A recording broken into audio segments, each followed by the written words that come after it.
ನಮಸ್ಕಾರ ಎಲ್ಲರಿಗೂ. ಚಳಿಗಾಲದಲ್ಲಿ ಸಿಗುವಂತ ಅವರೆಕಾಳು.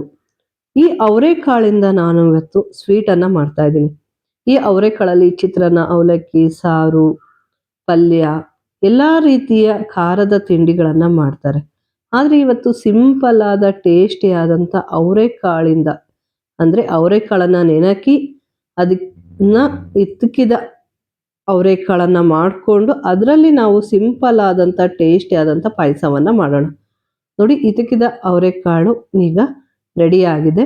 ಇದನ್ನು ನಾವು ಕುಕ್ಕರಿಗೆ ಹಾಕ್ಕೊಂಡು 3ರಿಂದ 4 ವಿಷಲನ್ನು ಕೂಗಿಸ್ಕೊಳ್ಳೋಣ. ಸ್ವಲ್ಪ ಮೆತ್ತಗಾಗೋವರೆಗೂ ಇದನ್ನು ಬೇಯಿಸ್ಕೋಬೇಕು. ಮ್ಯಾಶ್ ಮಾಡೋ ಅವಶ್ಯಕತೆ ಇರಲ್ಲ, ಇಲ್ಲ ಅಂದರೆ ನಾವು ಮ್ಯಾಶ್ ಮಾಡ್ಕೋಬೇಕಾಗುತ್ತೆ. ಇದನ್ನು ಸ್ವಲ್ಪ ಮೆತ್ತಗಾಗೋವರೆಗೂ ಬೇಯಿಸ್ಕೊಳ್ಳೋಣ. ತುಂಬ ಚೆನ್ನಾಗಿರುತ್ತೆ, ಟೇಸ್ಟಿಯಾಗಿರುತ್ತೆ. ಚಳಿಗೆ ಒಂದು ಸ್ವಲ್ಪ ತಳ್ಳು ಮಾಡ್ಕೊಂಡು ಕುಡಿದ್ರಂತೂ ಎಷ್ಟು ಚೆನ್ನಾಗಿರುತ್ತೆ. ಇದು ತುಂಬ ಸ್ವೀಟು ಬೇಕು ಅನ್ನೋರು ಸ್ವೀಟ್ ಮಾಡ್ಕೋಬಹುದು, ಇಲ್ಲ ಮೀಡಿಯಮ್ನಲ್ಲಿ ಬೇಕು ಅಂದರೂ ಸಹ ಮಾಡ್ಕೋಬಹುದು. ನೋಡಿ, ಇವಾಗ ಬೆಂದಿದೆ. ತುಂಬ ಮ್ಯಾಶ್ ಮಾಡೋದು ಬೇಡ, ಹಾಗೆ ಇದ್ರೇ ಇನ್ನೂ ಚೆನ್ನಾಗಿರುತ್ತೆ. ಬೇಕು ಅನ್ನೋರು ಸ್ವಲ್ಪ ಮ್ಯಾಶನ್ನು ಮಾಡ್ಕೋಬಹುದು. ಇದು ಆರೋಗ್ಯಕ್ಕೂ ಸಹ ತುಂಬ ಒಳ್ಳೆಯದು. ಇದರಲ್ಲಿ ಪ್ರೋಟೀನ್ ಅಂಶ, ಪೌಷ್ಟಿಕಾಂಶ ಎಲ್ಲವನ್ನೂ ಸಹ ಹೊಂದಿರುತ್ತೆ.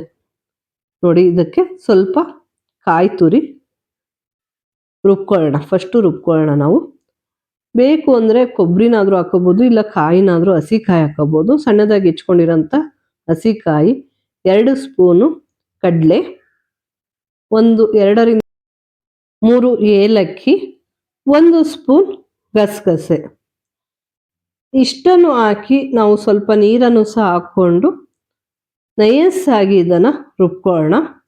ತುಂಬ ಟೇಸ್ಟಿಯಾಗಿರುತ್ತೆ. ಒಂದು ಬಾಣಲಿಯನ್ನು ಇಟ್ಟು ನಾವು ಬೇಯಿಸ್ಕೊಂಡಂಥ ಇದ್ಕಿದ ಅವರೆಕಾಳನ್ನು ಹಾಕ್ಕೊಳ್ಳೋಣ. ಫಸ್ಟು ನೀವು ಸ್ವೀಟನ್ನು ನೋಡಿ ಹಾಕ್ಕೊಳ್ಳಿ. ಒಬ್ರೊಬ್ರು ತುಂಬ ಸ್ವೀಟ್ ಇಷ್ಟಪಡ್ತಾರೆ, ಒಬ್ರೊಬ್ರು ಸ್ವೀಟ್ ಇಷ್ಟಪಡೋದಿಲ್ಲ.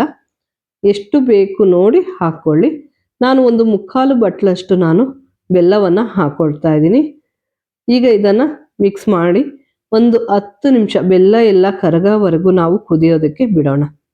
ಸಿಂಪಲ್ಲಾಗಿ ಮಾಡ್ಕೋಬೋದು, ಟೈಮೇನು ಹಿಡಿಯೋದಿಲ್ಲ. ಮನೇಲಿ ಇರುವ ಸಾಮಗ್ರಿಗಳಿಂದ ಬೇಗನೆ ಆಗುತ್ತೆ. ಚಳಿಗಾಲದಲ್ಲಿ ಬಿಸಿ ಬಿಸಿದು ಮಾಡ್ಕೊಂಡು ಕುಡಿದ್ರಂತೂ ಇನ್ನೂ ಚೆನ್ನಾಗಿರುತ್ತೆ. ಈಗ ರುಬ್ಬಿರೋದು ಸಹ ನಾವು ಹಾಕ್ಕೊಂಡಿದ್ದೀವಿ. ರುಬ್ಬಿರೋದನ್ನ ಹಾಕಿದ ಮೇಲೆ ನಾವು ಒಂದು 10ರಿಂದ 15 ನಿಮಿಷ ಮೀಡಿಯಮ್ ಉರಿಯಲ್ಲೇ ಇದನ್ನು ಕುದಿಯೋದಕ್ಕೆ ಬಿಡೋಣ. ಜಾಸ್ತಿ ಕುದಿಯೋದು ಬೇಡ, ಮೀಡಿಯಮ್ ಉರಿಯಲ್ಲೇ ಇದನ್ನು ಕುದಿಸ್ಕೊಳ್ಳೋಣ. ನೋಡಿ, ಇವಾಗ ಇದ್ಕಿದ ಅವರೆ ಬೇಳೆಯ ಪಾಯಸ ಇವಾಗ ರೆಡಿಯಾಗಿದೆ. ಬೇಕು ಅನ್ನೋರು ತುಪ್ಪದಲ್ಲಿ ದ್ರಾಕ್ಷಿ, ಗೋಡಂಬಿ, ಬಾದಾಮಿ ಎಲ್ಲ ಹುರಿದು ಹಾಕೋಬೋದು. ಬೇಡ ಅನ್ನೋರು ಸ್ಕಿಪ್ಪು ಸಹ ಮಾಡ್ಬೋದು. ನಾನಿವತ್ತು ಸಿಂಪಲ್ಲಾಗಿ ಮಾಡಿ ತೋರಿಸ್ತಾ ಇದ್ದೀನಿ. ಹಾಗೆ ನಮ್ಮ ಚಾನಲನ್ನು ಯಾರು ಸಬ್ಸ್ಕ್ರೈಬ್ ಮಾಡಿಲ್ಲೋ ಸಬ್ಸ್ಕ್ರೈಬ್ ಮಾಡಿ. ಇಷ್ಟವಾದರೆ ಒಂದು ಲೈಕ್ ಕೊಡಿ, ಕಮೆಂಟ್ ಮಾಡಿ, ಹಾಗೆ ಶೇರ್ ಮಾಡಿ.